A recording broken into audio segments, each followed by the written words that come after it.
আমরা পরিষ্কার বলতে চাই, আমাদের গোপালগঞ্জ বাংলাদেশ থেকে বিচ্ছিন্ন কোনো দ্বীপ নয়। ওখানের গর্ত থেকে মাথা বের করেছেন।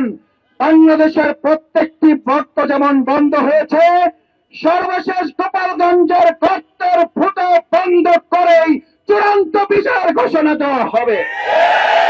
যদি এই হামলা অব্যাহত থাকে, বাংলাদেশ জামাত ইসলামী ছাত্র শিবির জনগণকে সাথে নিয়ে জুলাই আগস্টের মতো কিংবা তার চেয়ে কয়েক গুণ শক্তি দিয়ে প্রত্যেকটি হামলার যথাযথ জবাব প্রদান করা হবে।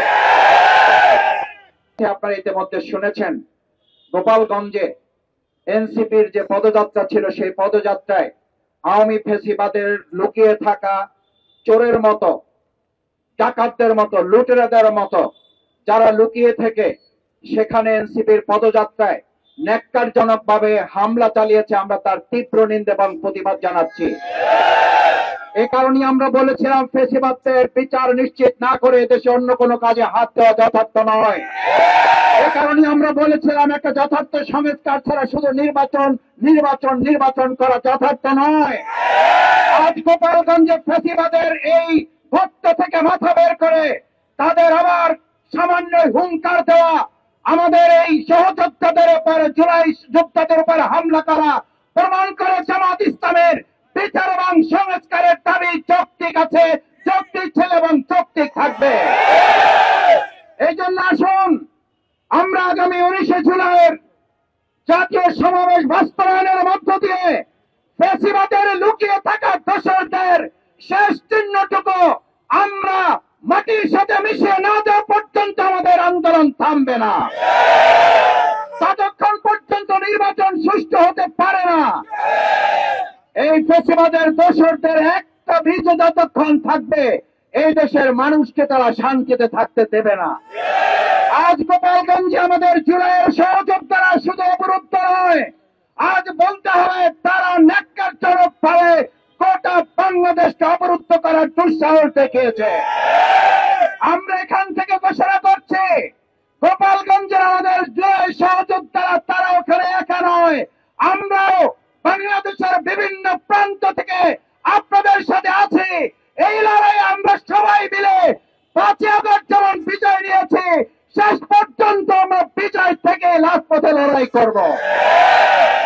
আমরা দায়িত্বহীন কণ্ঠে ঘোষণা করতে চাই, জুলাই আগস্টের গণঅভ্যুত্থানকে যারা প্রস্তাবিত করার জন্য, জুলাই আগস্টের গণঅভ্যুত্থানকে ভিন্ন খাতে প্রবাহিত করার জন্য চক্রান্ত ষড়যন্ত্র করছেন, বিশেষ করে শেখ হাসিনার দোসররা যারা এখনো প্রশাসনের বিভিন্ন জায়গায় থেকে সহযোগিতার নামে অপতৎপরতায় লিপ্ত আছেন, তাদেরকে আজকের এই গণসংযোগ এবং প্রচারপত্র বিলি অনুষ্ঠান থেকে সতর্ক করে দিচ্ছি।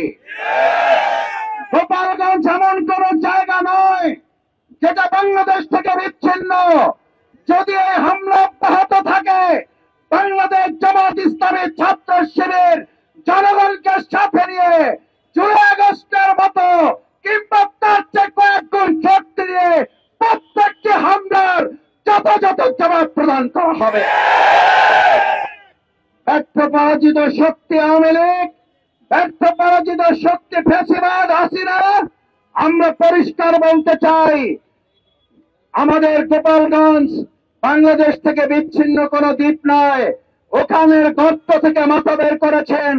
বাংলাদেশের প্রত্যেকটি গর্ত যেমন বন্ধ হয়েছে, সর্বশেষ গোপালগঞ্জের গর্তের ফুটো বন্ধ করেই চূড়ান্ত বিচার ঘোষণা দেওয়া হবে।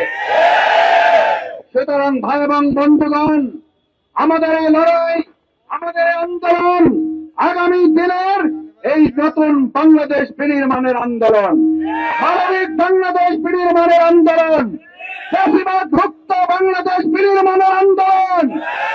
এই আন্দোলনে আমরা এখানে যারা এক হয়েছি, ভবিষ্যতে ঐক্যবদ্ধ আন্দোলনের মাধ্যমে আওয়ামী ফ্যাসিবাদের চূড়ান্ত পতন নিশ্চিত না করে আমরা কেউ ঘরে ফিরে যাব না। আমরা পরিষ্কার বলছি, গোপালগঞ্জে যে হামলা আপনারা চালিয়েছেন, এই হামলা ফার্সিস হাসনাত আমাদের তাদের এই সহযোদ্ধা কয়েকজনের উপরে নয়, এই হামলা 18 কোটি মানুষের উপরে হামলা। হামলাকারীদের অবিলম্বে গ্রেফতার করতে হবে, হামলাকারীদের অবিলম্বে আইনের আওতায় নিয়ে আসতে হবে।